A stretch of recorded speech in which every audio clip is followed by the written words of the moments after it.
Welcome aboard the BK Escape Pod. That's right, it's the augmented and bionic podcast version of the live show you can hear Saturdays from 10 a.m. till 12 p.m. Eastern on 100.3 FM and AM 1450 WBHF Radio.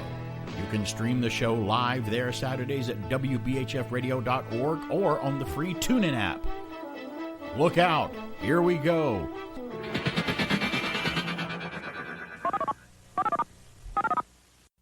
Stand by to receive our transmission.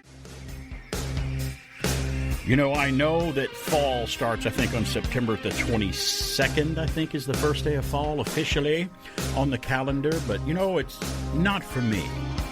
For me, fall actually starts when I get up in the morning and it's cool and cold enough to put on either long sleeve shirts or a sweater or a light jacket or something like that. And that was, at least for right now when you're listening to this broadcast, it was this morning. Good morning. It's BK on there on a crisp, cool North Georgia morning where our broadcast central is here, just north of Atlanta in Cartersville, Georgia on AM 1450 and 100.3 FM WBHF.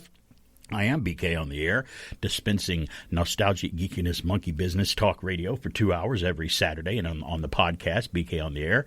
If you're listening to the show every Saturday, you know that I turn it into a podcast and pop it onto Anchor, onto SoundCloud, and to YouTube. You can hear the show there turned into a podcast. It's kind of like Frankenstein. I take pieces and things and put it on there, and it's a little different from it was when it's on the air. Well, your Frankenstein analogy is perfect. In fact, it's kind of got an abnormal brain already. Yeah, and when you listen to it, you kind of go, Or do you go, put on Ritz? BK. BK bad. Or last year's ad, Halloween Spooktacular. That's right. That doesn't rhyme. Speaking of that, by the way. Yeah, I'm still finishing up that promo. Right around the corner. It's harder than I thought to. You write complex things. You know what's funny? I gave you that promo for our Halloween Spooktacular, and I said, you know what? This is going to be the easiest one because there's not really much to do with it. And I'm like, wow, I guess I'm a liar then. I'm sorry. I thought the alien one was intricate that you had to put together. So the only reason the alien one was tough was the sound effect of the breathing I wanted to get. Yeah. Once I knew how to do it, it was easy to apply it. This is making it sound like you're rowing and streams and water, making it sound like you're outside, and then some hillbilly hayseed with a banjo showing up asking for us to do something for him. I like to write promos that win awards. Oh, no. Hey. But, hey, you don't complain about that because you want everything to be I'm great. telling you, I'm all in. The only thing and I'm still working through it because I want to make sure you're happy with it as well. One of the things, and folks, we're turning this into a production behind-the-scenes stuff that bore people. One of the things I realized, doesn't bore me. It didn't sound like a Halloween spot. That's the thing that was bothering. I was like, there's nothing creepy that tells right off the bat. Like all the other ones had creepy music. That one gets creepy eventually. This one, but the creepy is different. Yeah, it's a different kind of horror. You're right. Yeah. Walt wants us to go back to his place. It's creepy. A canoe trip. That's all we got to say. You know, we know exactly what we're talking about. It's very funny, but I thought, how do I, because it's a campy commercial. It's if you think about it, yeah. What we're talking about, by the way, and we do it every year here at WBHF, we do a Halloween show on Halloween. We don't care what night Halloween falls on. Correct. And I thought about it about when we were thinking about doing it. We're like, well, why don't we just do it on a Saturday, either before Halloween or as closest to Halloween? And we're like, no, Halloween is Halloween. We'll just do it on the night of Halloween, and that just gives it a little more gravitas. We all can lose one night of sleep, right? It doesn't bother me that much because I don't get up early in the morning anymore, so it doesn't bother me. And this year, wow, we're excited because it happens on Saturday. It does. And it's our Halloween Spooktacular show. You can hear it from 9 p.m. till midnight, October 31st, Halloween night, and we do it every Halloween here on WBHF. We get together and we play spooky bits from movies, spooky clips from spooky songs. It has a Halloween flair. We talk sometimes about Halloween candy. We try to change it up every year and not talk about the exact same thing. So this year, I'm sure it's going to be a little bit different. I'm bringing some different things to the table this year, including a story talking about the history of Ben Cooper costumes, the old costumes that we used to wear as kids. You put something on Facebook or Instagram about that, didn't you? 60s and 70s, and even up through the 80s and whatever. I can't remember what time when they went out of business. I think we all, if we're of this age, have had one of them. We had one, more than one too. Sometimes because we'd always tear them up, or damage them. And they didn't last, but beyond, and maybe not even through Halloween night. Was your heart broken as badly as mine when the rubber band would break on the mask? Yes, that was like the end of the world. Yeah, I'm like, I can't go around holding the mask with my hand. My 7-year-old brain couldn't relate to the fact, well, you could just staple it again. Right. Or just staple it to your head. It's just ruined. Yeah, you staple it to your head like my dad did. Basically, it's okay. These are the kinds of costumes that we would go to Kmart, my mom, and they were all stacked up in like these brown nondescript boxes. Yeah, and it was basically sometimes they were. Earlier they had stuff on them. Face, and then basically a plastic bib. A poncho that you wore that looked nothing like the character, just had the character on there. So for a kid, that was okay. You know, I had C-3PO before, I had Popeye, I had different characters. And a mask you'd wear that you could not breathe in. It was a struggle to even breathe. And I never even understood the ridiculousness of having the Popeye face, but then wearing the bib that shows Popeye on the cover. Right. Like I'm wearing my own T-shirt. You're a Popeye instead of making it look like Popeye. Yeah, it's exactly. Like, wait a minute. Shouldn't it just be a black shirt with the red buttons and the blue pants? Yeah. No, it's freaking Popeye punching Bluto on my shirt. For me, same as Casper. But I have Popeye's face. Casper the Ghost. It's the first one I had as a kid. That's the first one I had. And I'm like, Mom, why did you buy... Now that I look back on it, I'm like, you got Casper the Ghost as your first Halloween costume. And I'm thinking back as an adult, why did my mom let me wear the costume of a dead kid? Which is what Casper is. Really I'm like, yeah. Think about it. That's what Casper is. And now, as an adult, as a kid, you don't think about that. But what's funny? I'm going to dovetail right into this because we were watching. I think it was a Geico commercial with Casper. He's bringing popcorn for the movie Casper. And it's the 3-dimensional Casper. Yeah. And I told my wife, I'm like, I know it's Halloween. Could you imagine? We'd everybody else wants like the poltergeist experience. Right. That goes. We'd be stuck with the kid. Like, oh my God, we just got rid of all of our kids, and now we got another one in the house. But he's Casper. He's nice. He doesn't really haunt anything. Would that be more fun or less fun? Or more annoying? More annoying. Well, because he'd be like doing kid things now. Like he'd be a ghost holding a cell phone. I'm sorry, I unplugged the television. Wait, why'd you do that? Can I borrow the car? You'll float right through it. You're a ghost. You can't drive the car. You're a ghost. So I want to talk about the Ben Cooper masks on Halloween night. Okay. We're going to talk about that, which is a lot of other things. I got some other kind of different things in mind on Halloween night. But also, did you see the Casper film that came out? Yeah. I thought it was okay as a kid's movie. I saw it once, but do you remember the Ghostbusters cameo of Dan Aykroyd? Do you remember when he runs out of the house in the Ghostbusters outfit and he's like, all freaked out. Who are you going to call? Not me. And he runs off. Right. Yeah. I thought that was great that he was in there. I'm like, he's actually playing the Ghostbuster. My kids were just at the perfect age when that came out that it gave us the excuse to rent that movie or watch it. I thought it was cute as a kid's movie. He was the good ghost. He had like the other bad ghosts that were trying to get him in trouble, and he was like, "No, we don't want to do that." Another James Horner score, by the way. James Horner scored Casper. Did it sound like Star Trek? I don't know. Probably did in a couple places. I don't know why. It could sound scary in some places. Probably sound more like Aliens in some places. It's BK on there. We're going to take a break now, but when we come back, we'll hear from the Golden Rage of TV and Pat McCormick. And I've got a lot of stories come up today, including The Mandalorian, casting in the Mad Max prequel movie, and a lot of other things. And flash the audience, and no Channel Star Wars today, but we'll be here to entertain you. It's BK on there. Stand by. All that coming up. We'll return after these messages. Hello, I'm Vincent Price. For many years now, mankind and his offspring have been searching for an alternative to peanut butter and jelly. After employing the latest methods in technology, the Peter Paul Candy Company has found the alternative to peanut butter and jelly. Peanut butter with no jelly. Pure, creamy peanut butter dotted with Crispies, covered with pure milk chocolate, but no jelly. I'm sure you're as pleased as I am.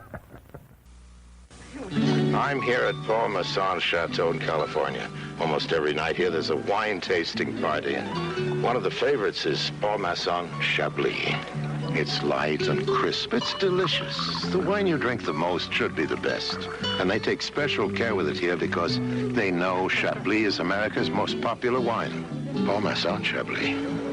I recommend it. Paul Masson will sell no wine before it's time. Give it up! Podcast Magazine presents the Hot 50 Countdown. Hi, it's Rob Actis, host of the Podcast Magazine Hot 50 Countdown. Join me as I count them down from 50 to number 1, the top 50 podcasts in the land as determined by you, the podcast fans. From true crime, society and culture, self-help, health and fitness, science, and every podcast category in between. The Hot 50 Countdown is here. And now, back to a guy who thinks William Shatner deserves an Academy Award. It's BK on the air. Greetings, fellow classic TV fans. Miami Vice ran from 1984 to 87 for a total of 112 episodes. The show earned an unprecedented 15 Emmy nominations in its very first year and bolstered the careers of Edward James Olmos, Philip Michael Thomas, and, of course, Don Johnson. Buddy cops Crockett and Tubbs influenced major fashion trends by popularizing the names of Armani and Versace, not to mention Ray-Ban. Reportedly, they were pitched as two vice cops who looked like they just walked off an MTV video. Indeed, the show itself included much of the popular music of the 80s, and the musical rights budget alone was $10,000 per episode. It didn't hurt that Miami Vice was also broadcast in stereo. The show incorporated the actual songs of established musical artists of the day by featuring their music not only in the background, but also as the full-on soundtrack for certain specific scenes. Who can forget the pilot episode with Sonny and Rico driving to a drug sting with Phil Collins and the Air Tonight blaring away? Many famous musicians were often cast as guest stars. They included the likes of Frank Zappa, Gene Simmons, Willie Nelson, Sheena Easton, Ted Nugent, Glenn Frey, and many more. With the integration of pop music on Miami Vice, that meant that the series' DVD release was to be delayed for almost 20 years due to the rights and clearance issues. Of course, the most synonymous musical piece was the show's main theme, written and performed by Jan Hammer. The Grammy Award winner scored the music for many episodes, but it was his instrumental main theme that went all the way to #1, marking the very last TV theme song ever to do so. This is Pat McCormick with your Retro TV Trivia from the Golden Rage of TV. You can also find me on YouTube and Facebook at Golden Rage of TV and on Twitter at Golden Rage of TV1. And now back to BK on the air. Thank you, Pat, for that trip into the golden rage of TV. You know, Miami Vice, when it was really hot, I know some guys, friends of mine and people at school, they would actually try to dress that way. They'd put the T-shirt on with the blazer. That was the hot thing. I mean, I know. everyone wanted to dress like the. I know, and I'm like, why would you? And I'd laugh at them. Every store in Michigan, people were wearing the white open jackets and a fuchsia colored T-shirt. Don't wear shoes without socks like that. It just looks Matt so Santini stupid back is he going to tell us? Never saw a single episode of. I'm with you. I never saw an episode. I don't know why I missed it. I just didn't watch it. Zero interest in it. I just never. I watched a few, and I realized I'm either too young to understand the storylines, or I don't care of the storylines when it was hit. Now I may go back and watch it now and love it because I've never seen it. I was about to say I'd like to go back because I watched the movie that came out a few years ago based on it. Horrible. Oh, of course, I kept like, they got to make this good. This has to be good. I couldn't believe they made a movie about a Miami Vice, a film. Well, I could because Hollywood's kind of. Well, I figured that it would launch a franchise. Like if they did a good job with it, they might make a 2, 3, 4, and 5. You know. And then they made a Chips film, and that one flopped too. About the motorcycle. I think sometimes that was terrible. I know. You know what happens with these movies? I think they try to make it like almost a mockery of itself, and so the fans that like Chips don't like it, right? And then the people that don't even know what Chips is don't bother to go see it. And so it's a tailor-made flop. All right. So any other movies that were made from TV shows that turned out good? Because Baywatch was terrible. Baywatch was terrible. I'll tell you one that was decent was 21 Jump Street. Well, I never saw that one either. But if bad, watchable. You asked the question, were there any successful ones? Well, I'll have to delve back to 1979 and say Star Trek. It started a whole new movie series. It was a TV show. Star Trek managed to survive. I think it was the first television show made into a movie that was actually huge and successful for the first time. I can't think of another one. Batman was made into a movie in 1966 with Adam West. It was called Batman the Movie. Right. But I don't think it counts because it was made while the show was still on the air. So, but it was a theatrical film and it was released. Because there was cursing and nudity in that. I kind of wish there had been with Catwoman, but no, there wasn't.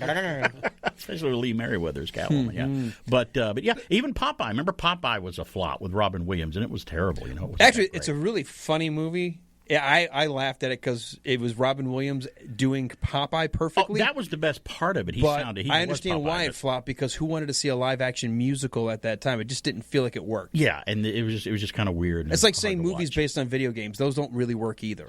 Very few exceptions. Really. Some of them have, but there's probably a list somewhere. We should probably look up what movies that were successful based off of a TV because they're making a Knight Rider movie. Could you make Popeye again these days? Probably not. A lot of misogyny. You'd have to a little bit. You'd have to put a disclaimer. Stealing the woman. She can't fight him off himself. Needs his big, strong guy. It would have to have a disclaimer, like the disclaimer. Disney Plus things are. You're about to watch a movie that, in its time, women were thought to be damsels. We heard that yesterday. They are now starting to put disclaimers on some of their old Disney films. Is Yosemite Sam even in the edited Warner Brothers cartoons, or have they just had to He is green screen him out? But yeah, they could. What would they replace him with, though? Is the thing. What in tarnation?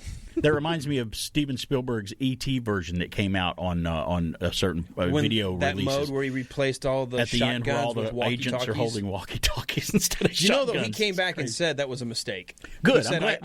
He said it just looks silly. I should have realized. Yeah. You know what? Of course agents are going to be holding weapons. Yes, fine. Right. They never pointed them at the kids. They just had them. Stop, or I'll throw this walkie-talkie CB radio at you. Hear that when E.T. came out on yeah. I don't like that at all. I don't like when you do that. No, I don't like it. This virtue signaling. That's about all I have for you today. That's all you. Okay, well, I have other things I have to accomplish. You know that you're welcome to come in and chime in anytime you want. I mean, you're the station manager. How am I going to stop you? There comes Matt. Close the door. No, we can't do that. Look, it took long enough, but he is a member of the MCU followers. And that's awesome to hear that Matt Santini listens and watches and enjoys the Marvel movies, because he knows what good movies are, and they are good films. I mean, they're enjoyable. That's just the bottom line. And I tell people, they're fantastic. I enjoy a good movie regardless. And, I'd watched Guardians of the Galaxy, the first one, before all the other second ones? one came out. And it was like, this makes no sense. Right. So I thank Alan for getting me the list of, watch these. This is the chronological order. So over about the course of maybe a month, went through and just every single day just hammered out a movie and was like, and you don't have to like sci-fi. You don't have to like... No. You don't have to be a comic book nerd. You just have to like good movies, the storylines and the character development and the interplay. And again, it's one big, long soap opera / movie. Right. And I was entertained the whole time. So. Well, we joked about that when we were kids. Comic books were our soap operas, guys. Yeah. We were like, oh, did you hear what happened to Spider-Man and Mary Jane? They're fighting. But the Goblin came in and messed it all up. But you guys are sports fans. You guys know that I'm not really into sports. But my favorite sports movie is Caddyshack. So there you go. It's about golf. Does that qualify? Come on. Well, I think it does. I mean, that's as close as you're going to get with me to that. So it's one of my favorite movies. It's just a good movie anyway. One of my favorite comedies. I would say it's definitely a comedy. I'm not sure it's a sports movie, but okay, we'll go with that. It looks good on you, though. Very quotable. Very quotable. It is. Yes. So, all right. Well, you all enjoy your weekend. Thank you. Matt Santini, ladies and gentlemen. All right. Coming in to talk on the air. Anytime he comes in and I don't hear you're fired, we're doing a good job. That's great. I'm like, oh no, here comes Matt. What's he going to say? Wait. Or thankfully wasn't listening. Right. Or thankfully didn't hear what you said on your show earlier. Shh. Yeah. 770-386-1450 is our number. That was an impromptu thing there. That was kind of cool. But no, I do like and appreciate people that do know that the Marvel films are actually entertaining and you can watch them but not actually be. And they filmed them in a way where you never really had to read You didn't have to know books. Anything about any of the origins or who they were. Yeah. That great that anybody that's able to do that and you can follow a film. Honestly, the only character in the MCU that they didn't bother with an origin was Spider-Man. Yeah, because they kind of really didn't need to.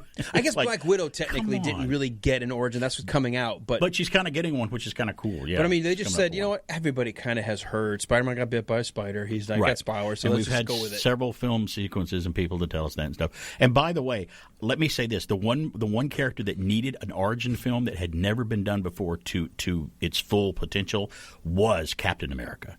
And I'm so glad that Captain America: The First Avenger did everything right with his. It was set in World War II. Mm-hmm. It did everything it needed to do to set everything up for the future, and his involvement, him being frozen in the ice and everything. That was all. The only thing they changed was the people who found Captain America in the ice when he was frozen were the Avengers. They had already formed, kind of already, and they found him in the ice and went and picked him up instead of just the other guys. So I kind of like the way they did it in the movies because they had to set up the movie timeline. Well, I think you and I and folks that used to read more of the comic books were aware, understand. We're not the... We weren't the rage kids that were like, you changed Ultraman. No, Ultraman. So Iron Man. No, he wasn't in a cave in Iraq. No.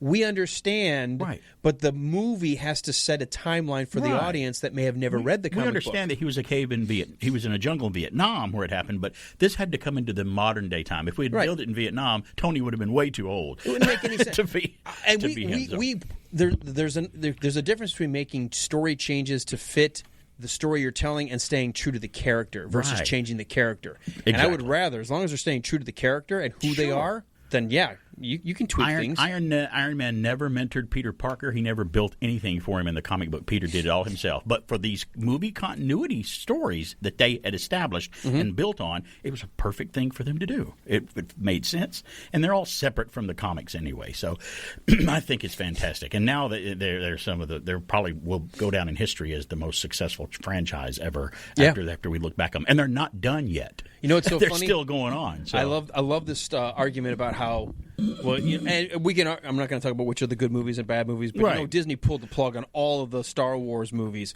And they go, well, maybe people are just getting sick of a Star Wars movie every year. Funny, we were fine with 2 and 3 Marvel movies every year. Maybe the difference was they were making good movies versus just putting something out and slapping the label Star Wars on it. That makes a whole lot of sense. And that was the first year that I ever remember a movie coming out where people would ask me, what's the biggest movie that you're looking forward to this year? Is it Star Wars? I'm like, back in the day it was, but now it's Avengers Endgame.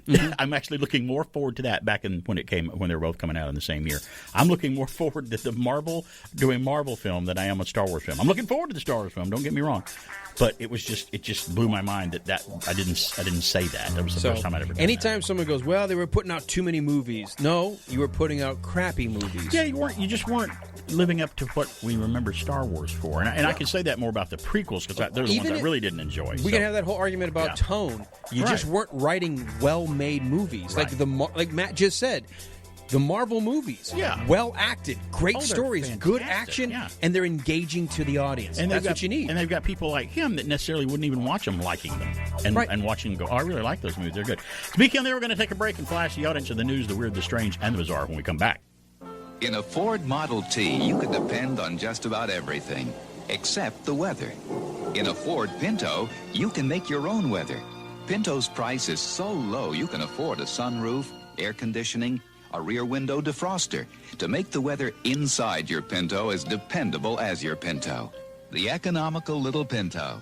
Base sticker price $24.42 excluding dealer prep, destination charges, title, and taxes. At your local Ford dealer.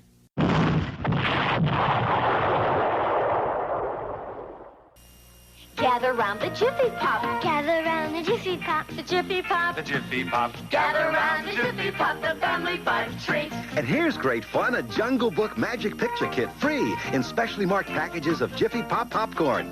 Each kit's a different scene from Walt Disney Productions' full-length feature, Jungle Book. 4 fun scenes in all. Here comes the Jiffy Pop. Fresh, hot, and delicious every time because you make it yourself. Gather round the Jiffy Pop. The family fun treat. And now it's time for Reflections with Brother Gold. And now, a composition by Styx. Give me a job. Give me security. Give me a chance to survive. I'm just a person in the unemployment line, but I got the power and I got the will. I'm not a charity case. I say long nights be just what I am. Make me an offer that I can't refuse. This is my last time in the unemployment line. I'm sorry, Earth is closed today. You better pack it up and get out of here. Get lost, Squidward. Oh. Why is it whenever I'm having fun, it's wrong? A long distance directory assistance, every code 212. Nothing like talking about comic books off the air here, getting our inner geek on, Jesus. Cool excitement going on. Talk about Spider-Man and stuff. Oh, I had this one when I was a kid. I loved that title. It was great. Then you start showing your age when you say what your first comic book was, what the cover price was. Mine was 25 cents when I first bought one. But the price I always remember them being for the longest time when I was collecting them was 35 cents. That's the bulk of the 70s was 35-cent cover price for comic books. Yeah, I collected them just long enough to where they were going to $1 a piece, and I was like, oh. Yeah, when they hit $1, I was like, gee. Now it's turning into like an investment.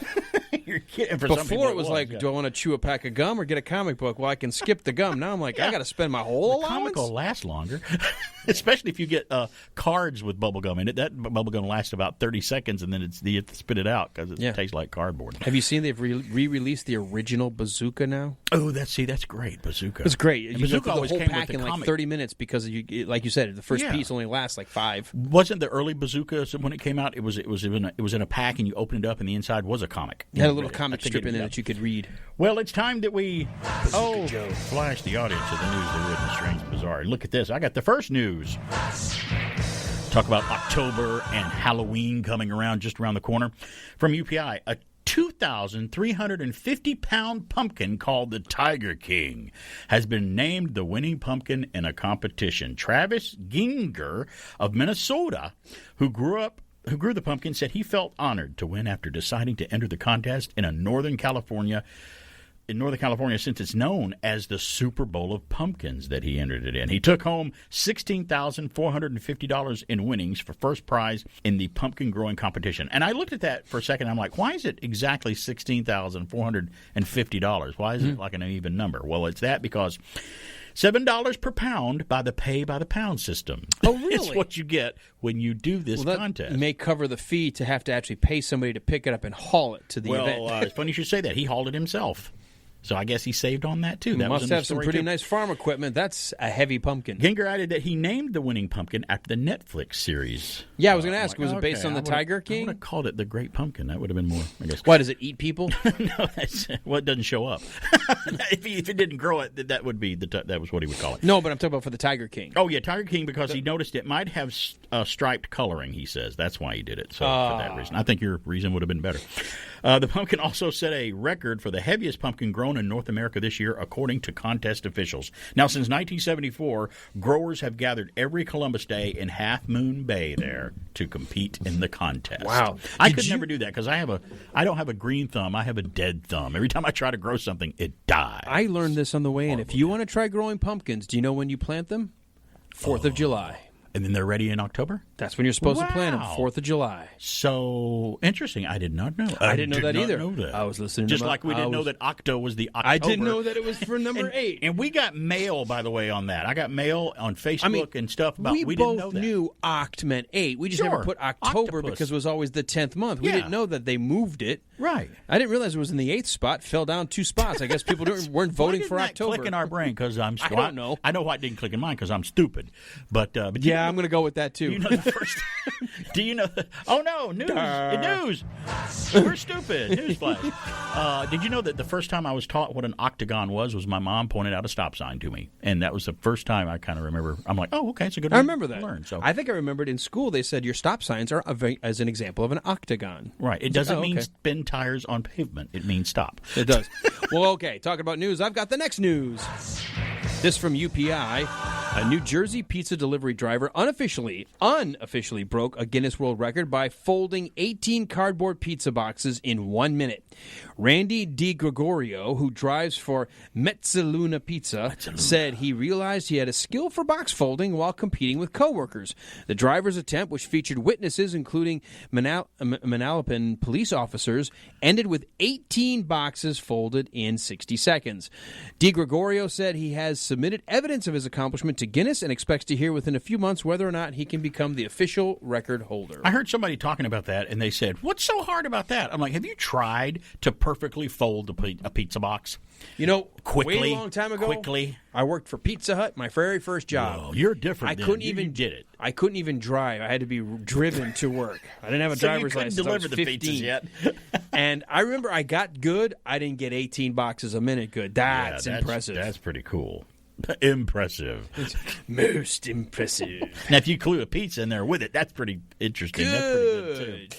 Good, my young apprentice. Good. I got the next news. Oh, another Guinness record. An Indian martial artist showed off his strength and precision when he donned a blindfold and smashed 50 coconuts that were arranged around the body of another man. Oh, by the way, it was without hitting the other man with the sledgehammer he was using. He was blindfolded. And if you see the video, the guy's laying on the floor with these coconuts surrounding him, and this dude is smashing them with a sledgehammer, and this guy and not hitting the guy. That's nuts. It's coconuts. And the guy, I think, still has his, too. Coconuts. He still has them. The man smashed 50 coconuts in 1 minute, in a 1 minute time period without hitting his buddy. And the smashed coconuts were fed to local animals. So I'm like, well, that's now nice. at some point, if you're the really guy on the ground and you guy. realize, uh-oh, do you yell? Yeah, or do you even have especially around time? whatever crucial area the coconuts may be. Oh. But you know what? You better not have had. If it's your buddy, I hope you haven't had an argument. That's a few minutes before. That's trust, man. I don't know if I have. I don't know if I'd let you do that. Yeah, I wouldn't let my. I definitely wouldn't let my wife do it. I can tell you that, and I love her. You wouldn't let me do it, not because of. I love you too. I like everything, but I couldn't do it. I'm bad at it. I would. I know exactly what would happen. Yeah, you'd come to the show next Saturday morning. I'd be like, "Hey, Alan, did he do pretty well?" You'd like, "Yeah, he did okay." You'd be part of the new Newsflash. I would be Saturday. Well, I've got the next news. Once again, another Guinness What record. happened to BK likes his Guinness Book of World Records. Somebody must have bought him a book for Christmas. Somebody did. An Idaho college student may have set a Guinness World Record when he traversed 100 meters of slip and slide in 10.4 seconds. What? Wow. That's pretty quick. Were you shooting out of a cannon? Skimming along the ground? I'd like to do that. Probably be the last thing I Look ever like did. James Bond taking the boat over land. Hit it so hard you just skim over Live the and let die. Yeah. According to this, Jeff Roper, a mechanical engineer major at Brigham Young University in Idaho, used dirt trenches, painter's tarps, and a garden hose to create the long slip-and-slide course near his grandparents' home south of Amon. Witnesses included Bonneville County Sheriff's Office deputies who were on hand to watch as Roper reached a top speed of, check this out, 32 miles per hour sliding across the tarps. That's slow in a car, but slip and sliding, that's pretty fast. That's... You want to know how fast 32 miles an hour feels? Get on a motorcycle that doesn't have a windshield and not wear a helmet and just feel 30, how fast the wind is going by you. And if it's raining, it feel like little needle pricks on you. According to this, Roper traversed 100 meters or 320 feet in 10.4 seconds. The student said he submitted evidence from the attempt to Guinness World Records and expects to hear from them by late January if his feat was accepted. Wow, that's incredible. That's cool. Did you know that when you're on the water, by the way, we'll talk about this for a second, if you're doing, again, 35 miles an hour on land, like in a car, it feels kind of slow. But you do 35 or 40, and I know they use knots in the water, but I don't know what it calculates to. But if you're doing 35 to 40 on the water, that feels like you're doing 100 miles an hour on the water. It just feels different on the water. Oh, by the way, do you want to know how hard water feels when you hit it at 35 miles an hour? Are you familiar with it? Because Yes. I am. Yes. Maybe not at 30, but I think about 20 I hit We had my wife and I were being dragged on an inner tube, and of course, like true grown adults. Same here. The guy was like, "Well, we're gonna go a quick tight circle to the left, and then immediately whiplash you to the right." We went flying. No, what that meant was you were going through the boat wake, and you were going to flip over because it's going to boing. I must have done like my version of cartwheels into the water, and I was like, "Okay, let's not do that again. I'm not 18 anymore." Had a friend that had a speedboat. It was a bass fishing boat, and it was they for some reason bass boats go faster than the other. I don't know why, because they're just for stopping. Because you got to get to that next They're fishing stopping hole and before fishing. someone else. Maybe that's why. I don't know what he hit once, but he opened it up once, and he may have been doing 55 on the water, and I thought my head was going to blow off. It just felt fast on the water. Hey, I wiped out once too, and I thought I bruised a rib when I hit the water. But it was, you know what? It was fun. It was worth every minute of it. BK on there. We got another news flash when we come back. Act, chat, in, chin, ick, chick, arm, charm, ease, cheese, act, chat, in, chin, ick, chick, arm, charm, ease, cheese.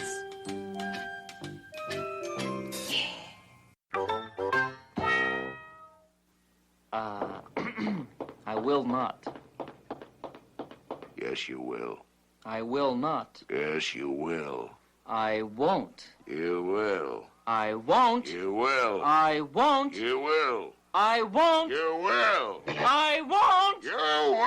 I won't. You will. I will. No, you won't.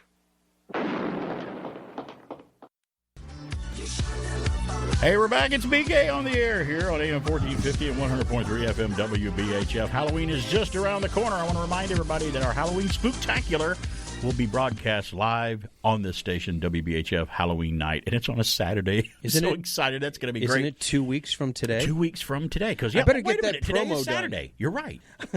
One of our listeners Nothing just wrong with texted, said, "Can I join the stupid club?" I know. Are you married? You know what? Even asking just makes you part of it. Even though if you have to ask the question, all, you're automatically the fact in. that you ask shows you're stupid. You're automatically in with us. And there's no dues. We don't collect any dues or anything like that. So I got the last news right here left over from UPI. This is cool. A couple who found a small wooden boat on a Wisconsin beach discovered the tiny vessel had been placed in the water 27 years early by a second-grade class. But listen, it gets better. Lynn and Mike Bebeau said that they visit a remote beach in Lake Superior's Apostle Islands. You're from Michigan. Is that sound familiar to you?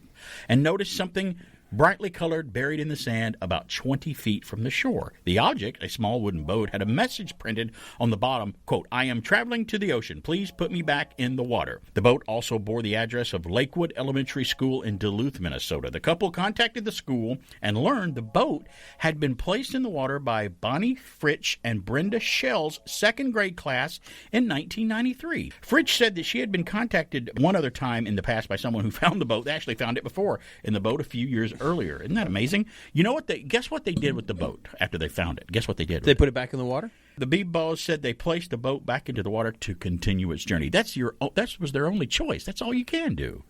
So I think that's funny. Anytime someone finds a message in a bottle or something, I just think that's cool. And I always told you I wanted to launch one and throw one off the deck next time I take a cruise. I keep waiting for somebody to respond with that whole thing we used to do in the 70s with helium balloons to see how far a balloon could go. Yeah. We did that as a first or second grade class. We all put the address of the school. Right. And it said, if you find this card, we're doing an experiment to see how far the balloons would travel before they would fall somewhere. Let us know. Cool. Well, I did my own at home. I was giving them my home address. You did? You did? So, well, when did you do that? Unbeknownst to my mom and dad, I'd be like, "Oh, look, I found out birthday later, balloons. Can I borrow one of these?" And I put a little note card because I kept thinking how cool that would be to get a letter in the mail from like Chicago or Dallas, Texas. And, of course, they probably all landed in middle of nowhere and disappeared because I never heard from anyone. Or when you were a kid, you found out one day you guys come home and all your belongings were stolen. All our belongings. Hey, some dummy gave us the address. Somebody's trying to call. You can call back. We're just in the middle of a news flash there, 770-386-1450 if you want to go on the air and talk about something. Now, if you're calling, by the way, if you're listening to the program on the podcast that I turned it into after we're off the air and I give the number out and you don't call the station, well, you can, but you're just going to get, no one's going to answer, or you're going to get this directory, or you're going to get the janitor that's going to just answer the phone, and he's really cranky, and you make him mad, and you don't want to talk to him. Believe me, when he's here, you don't want to talk to him because he's not going to have fun talking to you. I've got some movie news. Let's talk about some movie news that I've got before we reach the top of the hour. And TV news, by the way. Jon Favreau says The Mandalorian Season 3 is on schedule to film this year. Wait a minute, Season 3? They haven't even premiered Season 2 yet. Well, hey, while Disney Plus hasn't officially given the green light for The Mandalorian Season 3, it's basically a formality. Well, that's probably true. Series creator and showrunner Jon Favreau began working on the Season 3 scripts earlier this year. More recently, Favreau told Variety magazine he said that The Mandalorian Season 3 is, quote, on schedule to begin filming before the end of the year, unquote. So here's what he said. We're operating under the assumption that we'll be able to go forward, added Favreau. We're in a very small situations, and oftentimes we have a lot of characters in masks, and we also have a lot of digital work that augment things. So we're a show that's probably well equipped to be flexible based on the protocols that are emerging surrounding work restarting, unquote. So it sounds like it's probably easier for them to start up pre-production work than it isn't somebody else. And it sounds like it's good if you get a jump on some pre-production for a show like that it'd be better for you to get that ready. Because if you're shooting a soap opera, you're like, no, we don't have to redo any pre-stuff except casting and coming up with stupid storylines about who's in love with who and who's messing around with who. It's not a. But this could be our soap opera, The Mandalorian. There's been a couple of flashes of maybe a love interest here or there and along his path. And it's got a baby in it that we don't know who the custody of belongs to and stuff.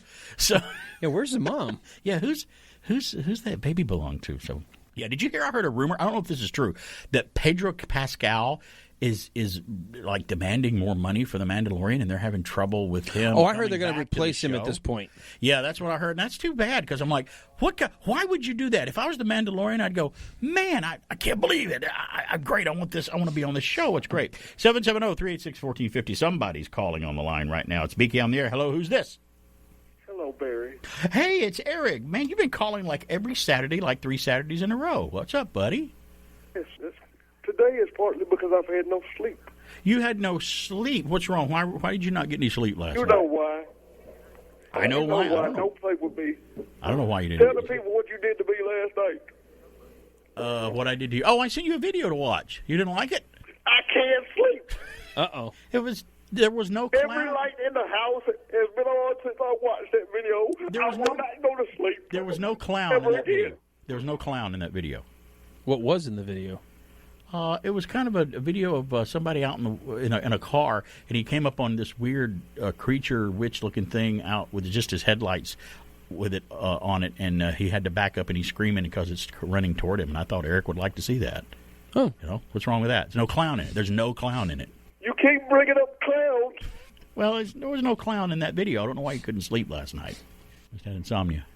All right, Barry. See, that's why I replied to what I replied to you.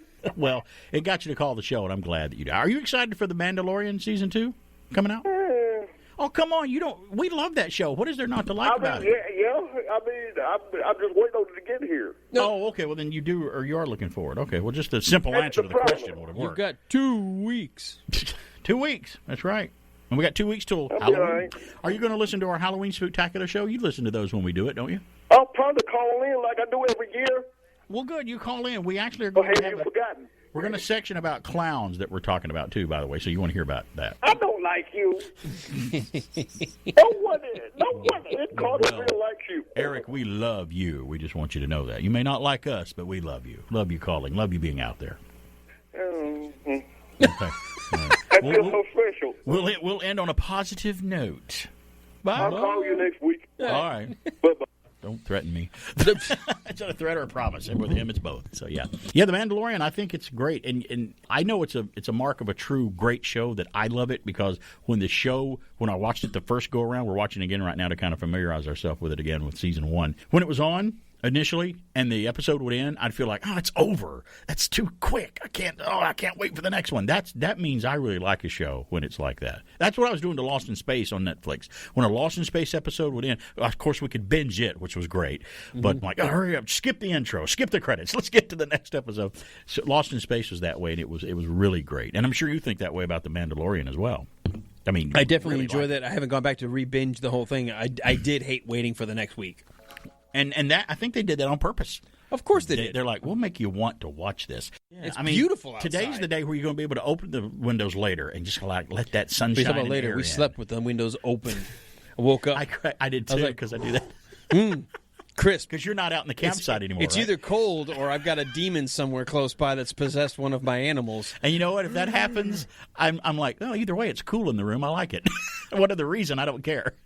You know, what a cool effect that was in The Exorcist, but does it make any logical sense that just because the body was possessed by the devil or a demon, that the room would suddenly drop in temperature? But visually, did it look cool? You need to stop bringing common sense into these movies. You did that with Young Frankenstein and the stethoscope, for God's sake. So you got to stop. Hey, why are you listening to a dead man's heart? They did it because it was cool and it works, and it looked Exorcist, good. And it was creepy. Yeah, it looked good. There were no special effects in The Exorcist to do that. They had to lower the temperature on the set of the movie. They shot in a freezer. And it was great. It's fantastic. Do we got a big enough meat locker we can build a bedroom set? Sure. For you, and you want to pay us, we can build one. We can make one. Hey, they did the same thing with The Thing. Yeah, they had to because they couldn't do anything else. All the scenes because you had to see their breath in all the scenes because they're in the Arctic. And speaking of The Thing, watching that movie now it has no CGI effects in it. Rob Bottin did such a fantastic job. It holds up to this day. It just blows my mind watching it. It's amazing. It is amazing. You want to talk about a great thriller? Right. Like who is it? And when I sent you that list and talked to you the other day or a few weeks ago, they all run together to me, about when they listed the top 10 space horror films and they did not include The Thing on the top 10. That's wrong. And I'm like, that's crazy. And I think their logic was something like, oh, well, it doesn't take place in space. I'm like, it doesn't matter. There's an alien from space that's that's threatening them. I mean, that considers, to me, that's I guess if that's your criteria, then I think that's dumb. And wait a minute. They're on Earth. Earth is in space. Is it? I mean, I can come up with all kinds of... I thought it was flat. It still floats in space, sitting though. on someone's shelf. It's like a surfboard, like Silver Surfers on Planet Earth. No, it's still in space. So that was crazy that did not... That's a transvestite of justice. They did not include that on a transvestite of justice. What does that mean? I don't know. I think you're using that word wrong. That's what Archie Bunker said. Gotcha. We'll be back. It's BK on the air, I think. We're at Monster Stadium. Frankenberry steps to the plate. I'll fill it with my delicious strawberry-flavored cereal, Frankenberry. You're out. A good, nutritious breakfast with Count Chocula is a real hit. Frankenberry. Count Chocula. Both you guys are daddy. Star Trek, the motion picture, collector's close-ups. It's Mr. Spock and Lieutenant Uhura. You can get Star Trek, the motion picture, collector's close-ups. 2 on each specially marked box of the Monster cereals. Introducing the amazing record vacuum by Ronco, the new stereo accessory that protects all your records. Simply insert your record into the record vacuum, turn it on, and your record rotates automatically, sweeping and vacuuming your records instantly. Loosening deep damaging microdust particles, 33 1/3, 45, 78s. Any size fit. Available at Walgreen, Woolworth Wilco, Montgomery Ward, Osco, Turnstile, Venture, Goldblatts. WBHF. Stand by to receive our transmission. What in the wide, wide world of sports is going on here? Hey, we're back. It's BK on the air here on AM 1450 and 100.3 FM WBHF. I am BK on the air.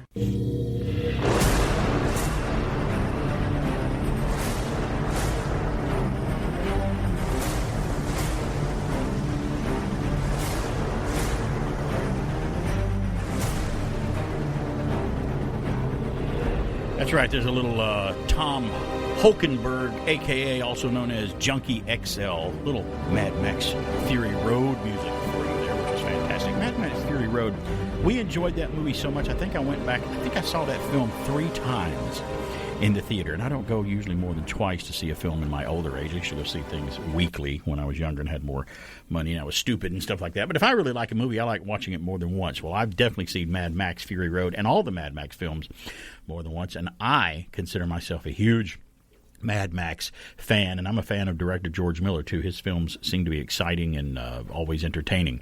But I have some casting information about Mad Max, the Furiosa prequel, which is the character that Charlize Theron, by the way, Max. Oh, look, Alan came back right at the appropriate moment. Look, your coffee started to boil a little bit when I said her name. Which is great. Because it's sitting in my lap. Exactly. Yeah, your I thought you were doing a Channel Star Wars report. No, so Channel Star Wars. A couple of minutes. They are AWOL. Well, they're not AWOL. They did tell me they were off today. They couldn't do it for several reasons. But I decided to do another movie story, which is this one, by the way, and this will interest So when you both of say us. Casting, are they not going to have Charlize reprise the role? No, this is a prequel. This is a prequel. So someone else is playing Does she have to grow her hair? She still looks young. She can do it. No, actually, there's a couple of casting things. Chris Hemsworth has confirmed his casting in the upcoming Mad Max prequel with a post on social media. In 2015, director George Miller revived his post-apocalyptic franchise with Mad Max Fury Road, and I was just talking back before you came back into the studio about how much we absolutely love that film. It's almost a work of art to watch that movie. It's just amazing to watch. That movie starred Tom Hardy as Mad Max, not Mel Gibson. Tom Hardy in this role this time. Charlize Theron, as we aforementioned, as Furiosa. Fury Road told the story about a survival amidst a desert wasteland, much like all the Mad Max movies do. It was a critical hit, garnering, and I forgot about this, but once they said it, I remember, garnering a whopping 10 Oscar nominations. That movie was nominated for 10 Oscars, which is no small feat.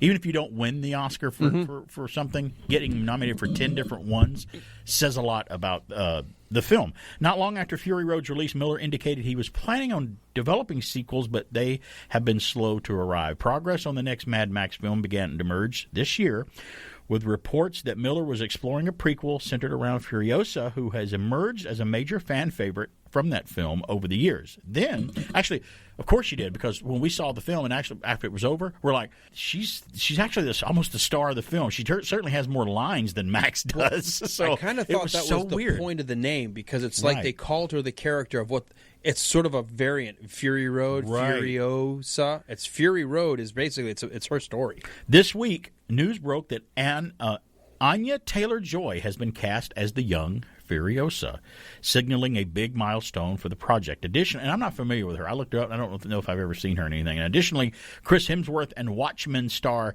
Yahya Abdul-Mateen II will appear in undisclosed roles. Major plot details and a timeline for the film are still being kept under wraps. But at least if they've announced officially cast members, that means they're finally moving forward with this production. And I think that makes us kind of happy, because cool. And George Miller's directing again, so that just makes me feel By the way, good. did you hear the behind the scenes on how they even came up with the script for Fury Road? I hear there wasn't a lot of a script to it They when had they were doing a it. young kid who was just kind of a comic book style illustrator. Right. For I don't know how. Somehow his work, or he reached out to George Miller or someone in George Miller's circle. George Miller liked the style, brought him in, and they just spent just days and days and days talking about images. Like, I would like to see this. I would like to see. And then they had 3,000 eventual panels, and they started arranging them into like a story. So did this kid do the storyboards? I guess he's an artist. Technically, they were drawing scenes that they were discussing. Just, wouldn't it be cool if you could do this? Or what about this? And they created an illustration of the storyline. How would you like to have been that kid? Wow. I can't even wrap my mind around that. So it's like, yeah. I mean, what if you got a call like, hey, Alan, somebody's on the phone, they want to talk to you. Oh, okay, give me the phone. Hey, Alan, it's Kenneth Branagh. Listen, I'm doing another Shakespeare film, and I've heard about you and locally. I'm going to be filming in Atlanta. Yeah, and I'm filming in the Georgia area and stuff like that. Would you like to come on and just kind of help me with it? And then, and then he'd go, and Hutch. Yeah, he'd go, Kenneth Branagh. There'd be silence on the line because he'd be going, hello. Hello, and then it cuts to you, and you're lying on the floor, and you knocked yourself out because you hit your head on the floor. Because wouldn't that be awesome if that happened? That would be kind of cool, wouldn't it? That would be fantastic. Not that it's ever going to happen with either of us, but that's fine. You know what's funny about I played some of the opening Junkie XL soundtrack for Mad Max Fury Road. Another fantastic thing. Now, was it nominated for Academy Award too? Was the soundtrack nominated? Because if it wasn't, it should have too. Because it's a fantastic score by them. I don't know. I'd have to look back at all the nominations they did. But you know what's funny? You remind me of that story when Burton Gilliam told us when Mel Brooks called on the Wilder ride about Blazing Saddles. Yeah, I just saw you, and I got a part for you. Who is this? Mel Brooks. Okay, whatever. Sure. Hung up. Thought it was somebody messing with him. Well, come on, we'd hang up too. Yeah, if somebody called me and goes, "This is Kenneth Branagh. I'd like to talk to you about it," I'd be like, "All right, who is Barry? Yeah, hey, stop. Hey, okay. Hey, honey, somebody's on the phone. Okay, hello. This is William Shatner. Right. Click. Like, don't even try. I'm the one that fools people. You don't fool me. Nonsense. Click. Yeah, and then you see an interview with Shatner 6 months down the road. Yeah, I called a guy in Georgia. I want him to help me with this biography film of me, and he hung up on me. He so kept I'm like, hanging up. And I'm like Vader from Revenge of the Sith. Yeah, I got more movie news here from Josh Weiss. I'll talk about it from sci-fi.com when we come back after the break. Patty Jenkins doesn't think anybody can be confident in Wonder Woman's 1984's Christmas release. They're starting to have doubts of even Wonder Woman being released on Christmas Day, so they're putting that in jeopardy. It's still got a release date for December 25th, I think, but she's worried about it. We'll have that story when we come back. And hey, the 10 best locations you can buy a home in the United States if you want to see a UFO. And hey, Lego my Eggo. I have Eggo facts from the old Eggos for breakfast, things you may or may not know, and you'll love what the 7th one is. I have 7 facts, and you won't believe what number 7 is. We'll talk about it when we come back. It's BK on the air, dispensing nostalgic geekiness on the radio. This portion of the show is being brought to you by Ed's Almost Good Beer. Remember, Ed's Almost Good Beer was brewed in God's country when God wasn't looking. Blip, blip, blip, blip, blip. Blip is the digital game that you can take with you anywhere. With the batteries you supply, the light-emitting diode zips across the screen. You try to press the right button to send it back. An automatic readout keeps score. 2 people or only 1 can play. When you play with Blip, you get carried away. And so does Blip. Blip, the digital game from Tomy.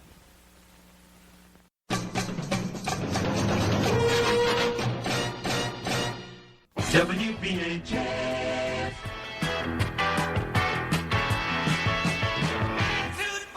That sounded kind of weird. I was expecting to hear WKRP. But we're not WKRP. We're not that good. It's WBHF. See, I can say that on my show. You can't let any of that out on the news and the official programs here at WBHF. And I can be goofy and mess up and say stupid things on the radio, and it's part of the show. So it's PK on the air here. I got another movie story here concerning a film. Let's go into the story by Josh Weiss at sci-fi.com. Director Patty Jenkins doesn't think anybody can be confident in Wonder Woman 1984's Christmas release. This makes me feel bad. It's been 4 months since Wonder Woman 1984 was supposed to open in theaters, and the highly anticipated DC sequel has yet to play on the big screen. And by the way, you and I both enjoyed Wonder Woman. It's one of those DC films where we actually liked it, and I thought it was great. No big surprise as the COVID-19 health crisis continues to play pool with the Hollywood release schedules. Almost all studio tentpoles have been delayed till next year. But Diana Prince's return hopes to salvage what's left of this crummy year with a Christmas Day opening. But will it actually happen? Quote, I don't think anybody can be confident of anything right now, director Patty Jenkins recently told Variety. We just don't know what the course of COVID is going to be like, unquote. Now, while the blockbuster has already been set ready to roll since last year, no one except, get this, no one except those who have worked on it have actually seen the darn thing. They've all seen it already because they had to preview it and look at it, I guess. Quote, we just showed our own agents. That was thrilling to finally get to talk to people who didn't know what the movie was, unquote, said Jenkins, who's gone from directing massive event films to making Dorito ads amidst the pandemic. She has to work on the Dorito ads for Wonder Woman and not super Well, I movies. guess that way she can control the content. Right, and she's still working, so that's good too. She also says, but it's super weird to go from making a movie with such detail and being so excited for the experience of people getting to share in that with you, and then just going to cleaning your house and cooking, quote unquote. That's got to be an anticlimactic type I've thing. got I'm this sure she'd do that amazing anyway. blockbuster sitting on the shelf. Yes. I've got this big movie coming out. It's a superhero film, and I know everyone's going to like it because they like the first one. I got to vacuum the floor. But and eat first, some Doritos I need while to I'm at it. fold laundry. That's right. And my Wonder Woman T-shirts. Wonder Woman 1984 sees the return of Gal Gadot as the Amazonian warrior princess, now working at the Smithsonian in Washington, D.C. in the film. That's where she is. Diana must save the world from Maxwell Lord and her envious co-worker, Barbara Ann Minerva, a.k.a. the Cheetah, which is played by Kristen Wiig. Chris Pine is back as Steve Trevor, although no one has a clue as to how he survived the plane crash at the end of the last movie. So they're still keeping that a mystery. I'm weird. It's weird how that hasn't leaked out yet. How he's I know. It may be on the internet somewhere, but I didn't find it, and I don't want to find it. Right. And by the way, Maxwell Lord is played by who we talked about earlier. It's Pedro Pascal from The Mandalorian. So he's playing Maxwell Lord, the guy, the antagonist in this film. By the way, going back to The Mandalorian, what we were talking about, would you cause waves if you're playing a character and demand more money if this is true that he's doing and stuff like that and having trouble? And then, you know what else? I think one of his demands was he wanted to take his helmet off more and be seen more. And I'm like, well, I guess that's his agent talking because agents want their actors to be seen, Right. and you want FaceTime. And I'm like, do you not understand who the character is when you signed on? He wears a helmet, and he's mostly under that helmet. That's probably one of the most easily replaceable actor things I've ever seen in my life. He's not even actually in the suit. You know that. Yeah, he's not. But now I recognize his voice when he talks. Now I actually hear The Mandalorian because I was watching The Equalizer 2 the other day with Denzel Washington, and Pedro Pascal is in it. And when I was closing my eyes, hearing him talk, especially on the phone for the phone scenes or whatever, when his voice is like over a radio or something, I'm like, I hear The Mandalorian talking now. It sounds just like him. But would you? I'm not going to make waves. You and I would be appreciative of any acting job we'd get. Of course we would be. We're not professional actors. It would be great. But I'm certainly not going to put a job like that in jeopardy because it's like, well, you know what? They can easily replace me, so I better not make waves. I guess he doesn't get that. Well, I get weird. the agent side because they get their money, and I also get if you are helping sell a property, you're more valuable. I get maybe renegotiating your contract. Sure. But to make a demand and then say, well, otherwise I'm walking or I won't do it anymore. Okay. Don't threaten somebody that you're not willing to carry out that threat because they may do it for you. We can put John Wayne's grandson back in that armor like we did when you weren't on the set. We could easily replace you. So and your voice is through a voice modulator anyway. It sounds kind of like you're like a stormtrooper. We can get someone that sounds like you. Yeah. We really can. So, and you know what? If he's replaced the Mandalorian, I'm going to keep watching the show. It's not a deal breaker for me. Right. For sure. So, and if all that's true, I would be advising him against doing what he's doing. You know what I mean? Yeah, well, I heard it was nearly a done deal that he's not going to be past season 2. And that's too bad. Kirstie Alley kind of found out about Star Trek II, The Wrath of Khan, about Saavik and everything. And if you talk to one side of the Star Trek production folks at Paramount back in the day, she demanded too much money for Star Trek III, and if you talk to her, they wanted to offer less or something like that. So I don't know which it was, but if you ask for a whole lot, if you ask her as much money as the star's getting, I don't think you're going to get it. That type of thing when the first movie you were in was the first movie you were ever in. Right. So introducing Kirstie Alley as she did a great Saavik. job, though. Oh, yeah, she was a great Saavik. I didn't mind Robin Curtis as Saavik in Star Trek III, who replaced her, but yes, it would be nice. And it would have been nice, Nicholas Meyer wanted her back for Star Trek VI, The Undiscovered Country, to not be instead of Valerius, it was going to be Saavik in Trek 6. I would have loved that more because they would have gotten it. It would make much more sense. But I would never would have guessed who the saboteur was. Because I'm like, Saavik's not going to do that. Who's the saboteur? It's Saavik. Oh, no. So, but they couldn't get her back. He couldn't use her. And he's like, well, it's not going to be Saavik unless it's Kirstie Alley. So it's going to be a different character. But in Star Trek 6, when I was watching it, and they're like, who's the saboteur? Who is it? And I'm like, oh, I wonder who it is. Who's the new character that no one's familiar with? And she's here, Kim Cattrall. Who's the saboteur? And I guessed who it was. So it's not that hard. You know what? Kids now, especially my nephews and my stepdaughter, they get mad when Stacy and I are watching a movie with them now because we're sitting there watching a movie and all of a sudden, and it'll be the first time we've seen it, and we'll be like, I'll bet so and so killed that guy, and we're right, and the kids look at us and go, How do you figure that out? How do you figure where movies are going sometimes? Right. How do you guys do that? I think I've told you that before too. My girls have said that comment too to me. For the same reason we tell you to save your money and pay your rent on time, right. And other things. We've lived just a little longer than you have. It's called wisdom. We really have. Well, I mean, I don't have a lot of it, but I got a little bit. You got movie wisdom. I lost my wisdom teeth. I'll never forget when Sophie goes, how do you know where movies are going? Or TV show or an episode? Because I'll say something like, oh, notice how they lingered on that for a second? That's coming back later. Mm-hmm. Like, what? That means something. What do you mean? What? That's important. Are you watching the same thing I'm watching? Pay attention. Oh, yeah. Put your phone down. By the way, speaking of that, I noticed you're driving the mom minivan today. Yes, I am. Why are you? You can't. There's no way to be cool in that. By the way. Oh, I love the minivan. What do you run a minivan? Okay, really? Yeah. You like him? You love the minivan? I do. I've always loved the minivan. Okay. Shut the front door. We need to talk off the air. The only difference between the minivan and the sport SUV is the way the doors open on the side. Well, that's it's a lot. The same chassis. That's a lot, buddy. Same drive chain, same everything. But it's a different shape, though. It's a different exterior shape. I'm telling you right now. Yeah. It's totally different. Allows you to throw a body in there really fast. That's okay. Now we know. I mean, if you were to into now something, we know. Now, it's Halloween. If you were into that sort of thing. I always love that one comedian goes, you want to get those car dealers to stop messing with you? Say, do you have a car with a trunk big enough to put a body in? And by the way, do you sell plastic? Or the other one I saw this week. Hey, the next time you go to the doctor, when he puts on his rubber gloves, you put on a pair at the same time and see what happens. That would really mess him up. Like, well, why are you doing that? Why are you doing it? So, yeah. 770-386-1450 is our number. I don't have time to get into this story I want to go, but we're going to go into the bottom of the hour here coming up, and I'll tease you. Let me tease you like I'm yeah. We got the 10 best locations in the U.S. for UFO enthusiasts to buy a home coming up from Fox News, and Eggo Waffles. I have 7 facts gathered up by MeTV about you may or may not know about Eggo Waffles growing up. I love Eggo Waffles. By the way, I'm going to answer that question, I still, too, to this day, prefer Eggo Waffles over most people's made waffles. I think maybe because that's how I was introduced to. Well, and actually, I take that back. My mom used to make waffles, but something about the Eggo, I'm like, this tastes so good. I still, to this day, I'll get a hankering for Eggos. Even as an adult on the air, you're going to sit there and tell me that you prefer Eggo waffles to your mom's homemade waffles or pancakes. I didn't say pancakes. Well, or waffles, which are basically pancake. Waffles are waffles are pancakes with a little pattern on the top. False. You obviously have not cooked. Well, I've cooked. I pop popcorn in a microwave. And also now we know why your mom. We know why your mom doesn't listen to your show now and listens to mine.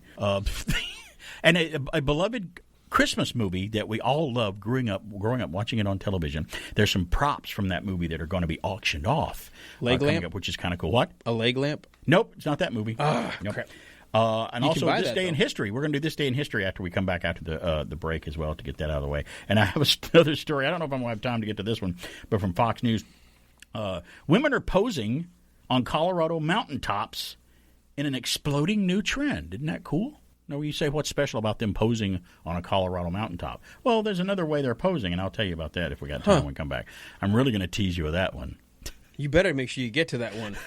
Why? You've already got me wanting to search the internet for women exploding, and I don't know if I'm going to get to the exact exploding trend. Oh, exploding trend. Okay. No, if they're exploding, that'd be a newsflash. Probably. That might be worth looking up.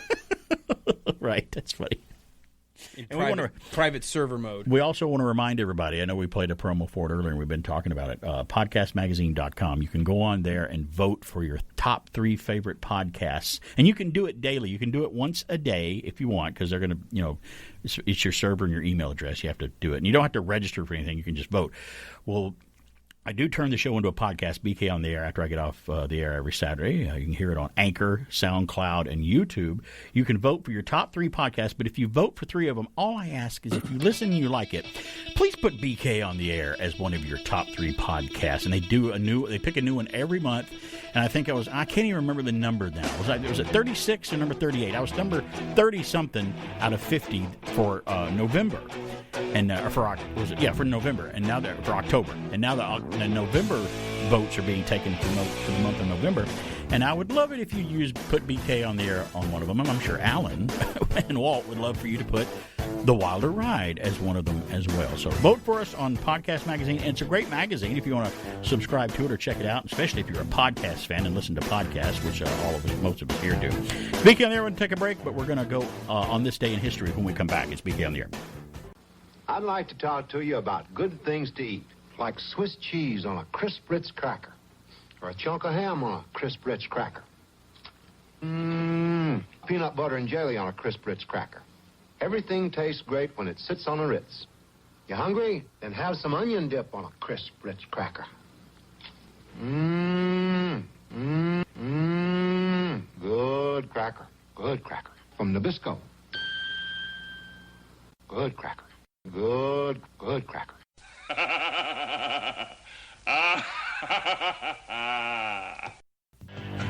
Yeah, we certainly celebrate the old days on this show. Hey, it's BK on the Air. We're back.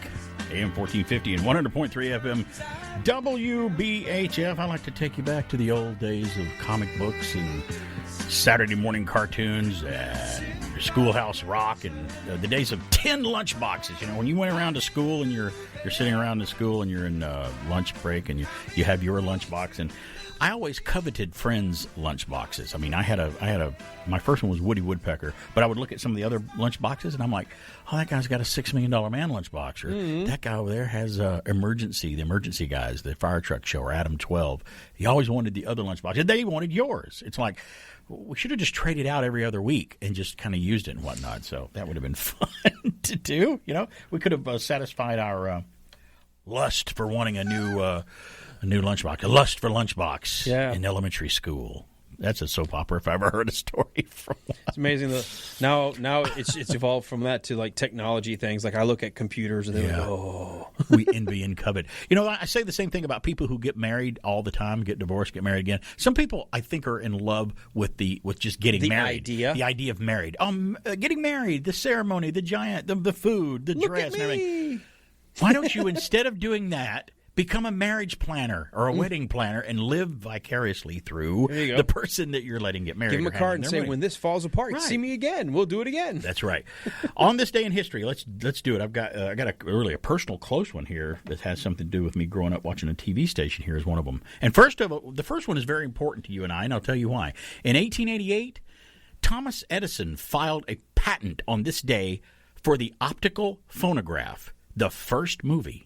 On this day. Had he not done that, I'm sure maybe somebody else would have, but we owe Thomas Edison a great deal of an ode of respect in tribute for doing that, for getting the movie started. And he directed the first version of Frankenstein in 1910. I know, it's crazy. And it's crazy. 1965. Oh, I have this right here. 1965. Now, this is me personally. I had to include this one, and you'll hear why. WBMG TV in Birmingham, Alabama, began broadcasting on this day in 1965. Wow. Now, I say that because that's a television station that I watched growing up as a kid, and I have one of their original 70 IDs here. This is great. I remember this. Reach for the Stars on CBS and TV 42. So there it is, Channel 42's Don't you love station how idea. all I love of the those. old promos sound like they recorded it off of a record? Yeah. And I love the voices of those guys back there It's because I like- kind of try to be like them, when I do radio and stuff. It's kind of fun. So, and I know you grew up listening to local Michigan stuff, but yeah. Anytime I hear some of the old stuff, and YouTube, thank goodness for YouTube because it's got just stuff on there that you wouldn't believe is on there, like stuff like that. 1967, Hair, Give Me a Head with Hair, Long, Beautiful Hair premieres on Broadway in 1967, a year after I was born. And I couldn't believe when I think back who sung the song Hair. It really wasn't a song. It wasn't their sound. They sounded very different from all the other songs. The Cowsills sung that. One of the pop groups that's the pop group that the Partridge Family was based on. They had a mother that sung with them and stuff. They made a show about them. And when they came out with that song, I'm like, this doesn't sound like them at all. This sounds like hard rockin' 60s stuff compared to what they did. 1968 on this day, the movie Bullet, directed by Peter Yates and starring Steve McQueen, opened. Considered one of the best that would be funny. Car chases in movie history. It's a great car chase. I've seen better, but we've had. But the movie that then topped that was it? the one that broke it. I think For me, was French Connection, and they sold that as well. The chase in French Connection underneath the L, and you're thinking about nobody had seen editing and filming and that frenetic. Now we look at it and go, "Come on, we've got Fast and Furious." I'm like, but no. You can't look at today's film techniques. You can't compare them. Yeah, I mean that set a benchmark. It's like, oh my God, you got to see the French Connection. Even the Mad Max films, the way they're shot, even the first ones. So it's crazy. 1972. What was number one on the radio in 1972? Well, Chuck Berry's "Ding-a-ling" was number one.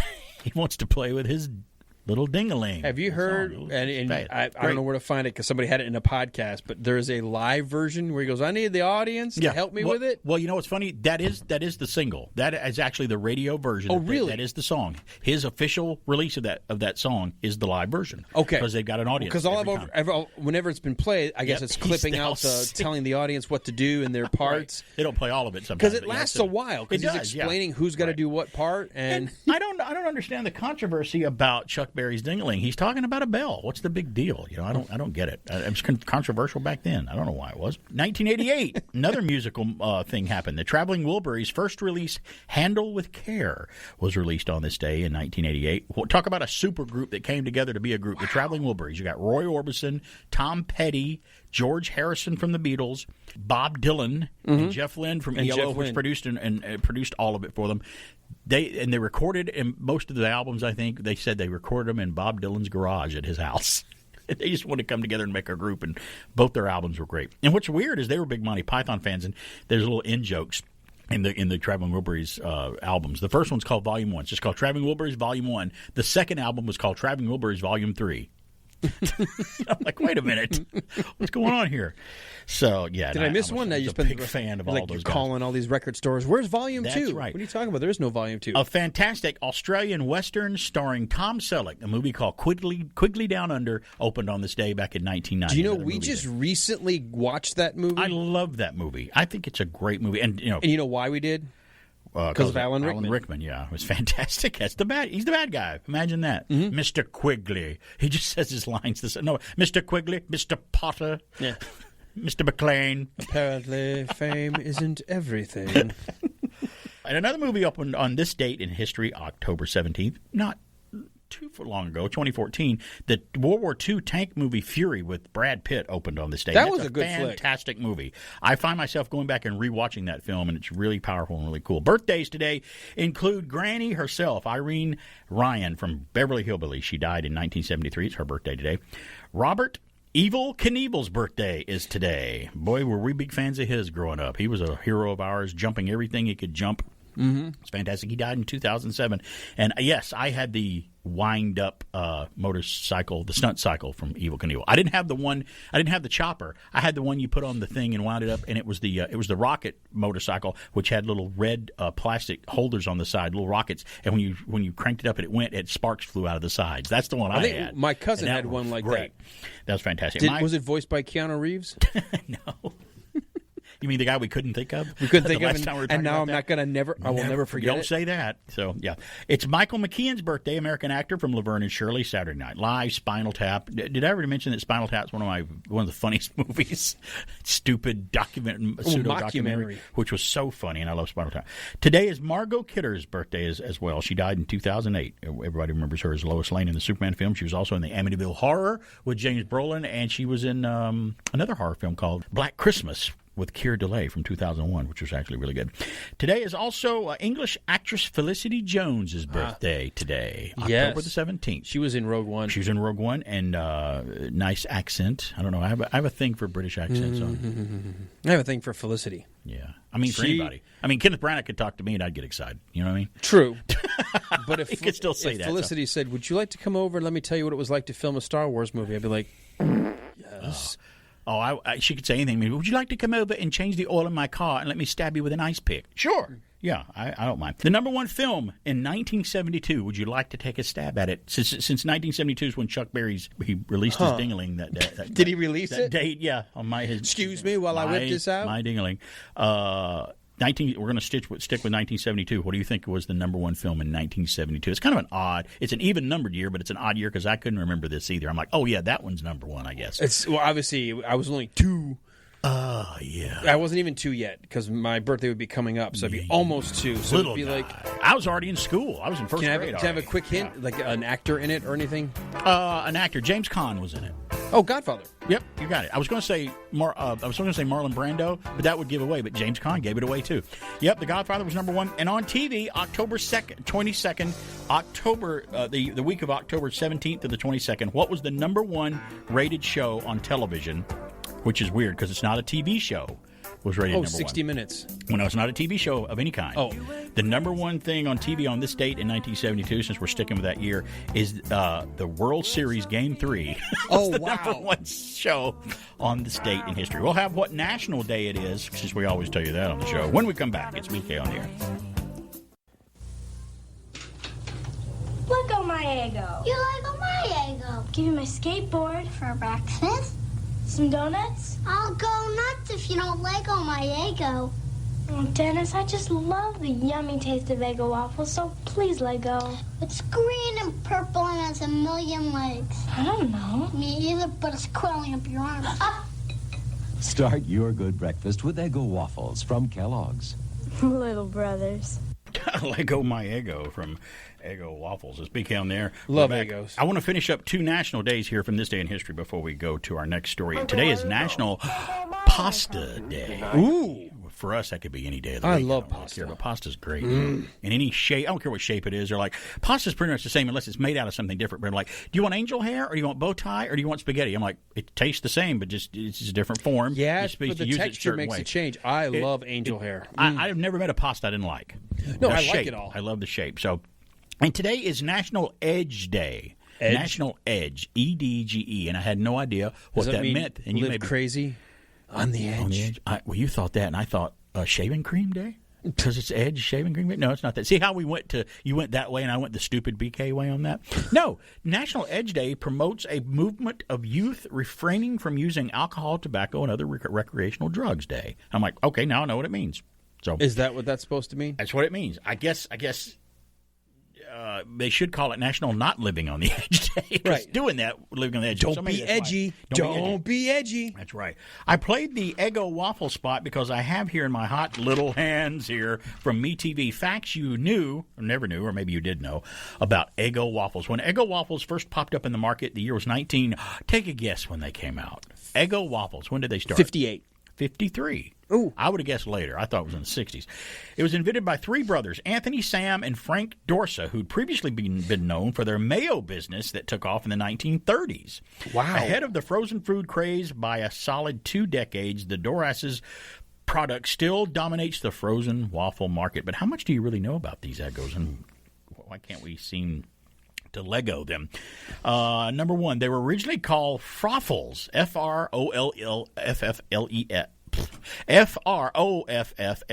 That's what the original name was before they changed it. When Eggos first appeared on shelves, they had a totally different name, even though the packaging said Froffles, a combination of frozen and waffles. Haha, makes sense. Customers started calling them Eggos because of the egg flavor that apparently stuck out more to them. So if you're wondering why they're called Eggos, it's because Dorsa Brothers clearly believed the customer is always right, and they let the customers change the name of them. Did you know they were also Eggo potato chips? I did not know that. Know that. Before they sold their brand of Kellogg Company, the Doras's made other products under the Eggo umbrella, including their own mayonnaise and potato chips. Not together, but separately. It's been said that Tony Dorsa used to give out the potato chips to trick-or-treaters on Halloween instead of candy. How about that? The slogan Lego My Eggo was born in the year 1972. Lego My Eggo is a slogan that you heard earlier, developed by Leo Burnett in 1972 after Kellogg acquired the brand. It's since become one of the most repeated taglines for any food product, so popular, in fact, that Eggo recently took it out of retirement. There was once an Eggo restaurant. Can I actually say I didn't know they had retired it to bring it back out? I just assumed that was still the catchphrase. Yeah, I guess since then they were playing them new now, you still think it was there. There was once an Eggo restaurant. It seems a little backwards since Eggos were invented for convenience, but the Dorsas did open one Eggo's restaurant in Redondo Beach in 1968. Kind of makes you wonder if the waffles taste better fresh at the restaurant. That probably tastes the same. They probably just put them in opened Eggos and fixed them there, along with other things. We saw this famous child actor on Eggo commercials. Jason Harvey was among the little kids to utter Lego My Eggo in a commercial, later featuring a reoccurring character Charlie in the last season of Different Strokes before being cast as Wayne Arnold on The Wonder Years. In that way, you could say he was the first TV star obsessed with the frozen waffles, even though they are now synonymous with Eleven from Netflix series Stranger Things. That's right, Eleven liked Eggos. I forgot about that. Number 6, millennials love Eggos. I didn't know that. Everyone picks on millennials for killing the cereal business, but it seems their health-conscious leanings have yet to hit the frozen aisle. That's a little double standard there. It sounds like double standards from millennials? Get out of here. Sales of Eggos and similar products are going up even as cereal giants like Kellogg's, who owns Eggos, struggle to keep their Corn Flakes and their Frosted Flakes breakfast items relevant. And the last fact I have of Eggos is probably the most interesting, or the one, you be the judge of that. Number 7, I've never had one. Really? That is another Eggo fact. I have never, I don't know why. It's not because I haven't wanted one or don't like them and I love waffles. I've just never had the chance, or just never got to have, or never did it. I've never eaten an Eggo. So I've never had to go through the Lego My Eggo. That's the same thing. Blown. And it's the same thing when I told you that, when you told me you hadn't had a Crystal hamburger too. So isn't that weird that I've never, growing up, Mom didn't buy them, we didn't have them, they just weren't in our house, and I've never had a Lego waffle. I'll tell you right now, don't start now because you won't stop. See, that's the last thing I need to hear, because I don't need to add anything else that I can't say no to. Home style waffles. I can't say no to stuff. So yeah. So I've got a little OCD-ness when it comes to waffles. You have OCD? When I get my Eggos out and I put them on the plate and I put my syrup, I actually have to make sure there's a little bit of syrup in each of the little squares. Oh, wow. I don't just pour it in the middle and let it kind of float around. I actually go drizzle. You can't eat it unless it's all. It's got to have a little bit of syrup in each. Now, as soon as you cut into it, it goes all over the place. Right. But well, it's over at that point. I just know I've got the right amount of syrup. You have to have the right beginning to start. Well, to me, that's the right amount of syrup. I don't want to have to stop eating once I start to put more syrup on it. That's not the only thing you have OCD about. Yeah, I know. Yeah, you have OCD issues. I've got. Yeah. Well, like my wife said, you've just got issues. It doesn't even bother explaining OCD, which ones. They're just, you've got issues. Oh, my goodness, we're running out of time, and I want to try to get these stories, and I'm not going to get to all of them. You got to get to the one with the UFO exploding one, women. The one that the women with exploding trends. That's not the most important one out of these. You know? Oh. Well, I want to Google women who are exploding. I'll save the Christmas one till next week or later, and maybe the UFO one until later, and I put it on Facebook. Here, all right, I'll do this one for you from Fox News. Women are posing on a Colorado mountaintop in a new exploding trend. Empowerment, it says. Women in Colorado are reportedly bearing it all in half-naked photos after hiking to mountaintops in a social media fad some say has helped their confidence soar. See, I'm okay with this story. You were worried about it. Through topless photos of bare backs at soaring summits is not a new fad. The Denver Post reports that the trend has been exploding in popularity among female hikers in the Centennial State this summer. Quote, "It feels fun, exciting, and maybe a little risky to be naked in nature," Carrie Armstrong of the Boulder Hiker Chicks, a hiking club for women, explained. "When you have worked hard for your hike, or even if you haven't, it is fun to do something a little silly and liberating to celebrate," unquote, she says. Now, according to Armstrong, another now-defunct women hiking group got the trend going back in 2015. I never knew that. Some participants say that the photo ops mark a much more than a lighthearted moment. So there you go. There's that story that I was going to tell you. So, was it worth the wait? Now, see, this is where my brain, where where it goes versus reality. Like, I remember when I was a kid hearing about things called nude beaches. Yeah. And as a young novelty as a young adolescent, thoughts in my head of, you know how cool that would be. Everybody's walking around naked. Great, yeah. Then you finally get to see a picture of what the people look like. Sure. Why is it the people that have no business being naked are the first ones who are willing to take their clothes off? Well, some people would say that about us. That's why I haven't been. Ergo, why we're not going to one. I'm not going to be found walking around going, "Hey, Pee-wee, what's going on?" Because I'm short, you know? I'm not going to have anybody, you know? I got these, like, football players, these really big, strong... Why didn't I cue up My Ding-a-Ling by Chuck Berry and play it? Just sort of dovetailing right into that. I get enough ridicule in my life. I'm keeping clothes on. Yeah. Did you know that what's funny about me, I don't know if you're the same way, but I don't care. I could be built like, name somebody. Chris Hemsworth, Chris Evans. I could be built like anybody like that, even like Lou Ferrigno maybe or Schwarzenegger. I could be built like that, and I still, for some reason, could not bring myself, even at that point, to wear a Speedo or something like that, or bikini things. No. I just couldn't do it. I don't know why. I just can't do that. No, you will not. No see matter how I me look, sporting the Consuelo banana. No, but I mean, even if you look like them, you still wouldn't do it, would you? No, I just don't think I could do that. It's dumb. It's dumb. Now, will I walk around with the excuses to take the shirt off? Probably, but that's about it. Well, I know of at least one play you did where you did it with your shirt off for the most part.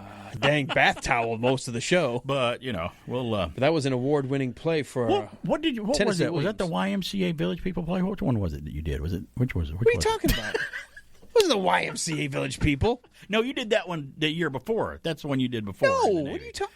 I can't remember which play it was. Were you? I thought it was the YMCA thing you did. Tennessee Williams, Cat on a Hot Tin Roof. How do you come up with that? You know who was in that with me? He believes that I didn't remember. You know who was in it with me? I can't remember anything from years ago. It's hard. Yeah, it was foggy. That's right. I was in it. I was in it. You were. Yeah. You were on stage. That's who you're talking about. It was you. Right. But that wasn't who I was acting across. That's the only one that counts that was in it with you was me. I had a young Maggie the cat who wanted to get her love life reinvigorated. Right. She had you had actually Mrs. B. My current wife actually directed the show, which is kind of interesting. That. Well, I was there. Yeah, I remember. Well, I barely remember you. I was so worried about being on stage in a towel. Well, that's nice of you to say that, but I know that the stars of the play don't really associate with the character actors. We don't count with the riffraff. You barely remember me. So that's funny. And what's funny is neither did she. No, I remembered you. You were Doc Baugh. That's right. I had to come in and tell Big Daddy he had cancer. So you got cancer, Big Daddy. We found something. Yeah. But that was fun, though. That was really fun. So, doing plays and stuff. I do miss that. Susan was in one just before the end of the year as we wrap up, and the kids came and saw her. And if it hadn't been for COVID-19, we might have done something else this year. We were thinking, you know what? Right. The kids are almost out. We could do it. Is it too much? Is it too much of a surprise? Can we not mention what we're doing at the Grand Theater next week, or is that still? I would leave that as a good. So we have to hold off on that. Let's just say that it's something to do with Halloween. I think it should at least air before our show Halloween, and we're going to produce it and put it together. And let's just say this: we are not alone. How about that? How about that? And I don't mean Close Encounters of the Third Kind. Okay. So there you go, a little tease for I'm alone right something now. coming up. Well, I will be. I'm with you, but you'll be leaving. Speaking on the air, we're both going to be alone. We're about to leave the studio right now. Speaking on the air, we'll see you next week.